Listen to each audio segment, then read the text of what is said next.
I call this the anatomy of a blanket. All those curves and shadows. Actually, this was an assignment for class.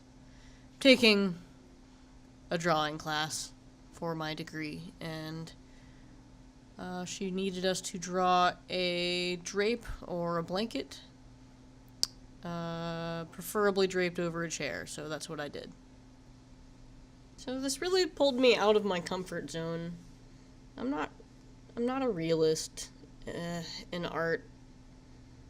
I like abstract, weird stuff. I'm not a portrait artist. I'm not a landscape artist. I don't typically sit down and say, hey, I'm going to draw that table. I'm going to draw that blanket. I'm going to draw that basket of fruit. I don't care about baskets of fruit unless it's offered to me as a snack. Then I can get behind it. But I don't really like drawing stuff that I'm told to draw just because. But I realize that this type of exercise is only there to allow growth as an artist. Practicing drawing shadows on a blanket may seem mundane, but I feel like this little exercise is actually just going to help in the long run, because it's important to step out of your comfort zone. It's important to try new things, because those new things just might happen to become your new favorite thing. Like charcoal. This thing I'm doing here with the black around the objects, that's a technique I learned with charcoal last semester, actually. It makes things pop, and it gives you a background easily. You just smear it around, and there's your background. It's nice.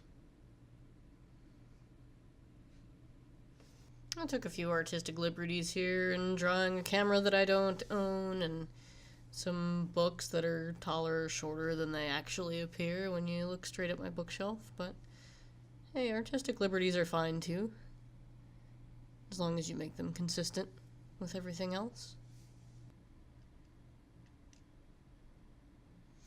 It's also a good idea sometimes to let your dog outside when he tells you he needs to go to the bathroom.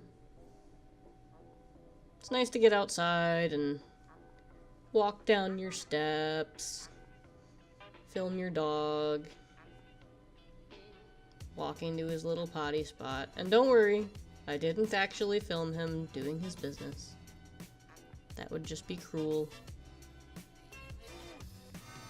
It was a nice day out, and we went for a little walk and came back, walked up the steps some more, slowly. Got a treat for being good. And then I sat down because I wanted to do what I wanted to do. That's important too. I bought a new pen recently. And a new render book that I thought might lay flatter than my others. And of course, my favorite yellow ink as of late. I wanted to try it out on this paper. Render paper is, it doesn't bleed through. Whatever medium you use, it's not supposed to bleed through. Like, you can get really aggressive there with a Sharpie pen and it just won't. It will not go through. It's pretty magical. So I made a little mess here. Just something for the first page.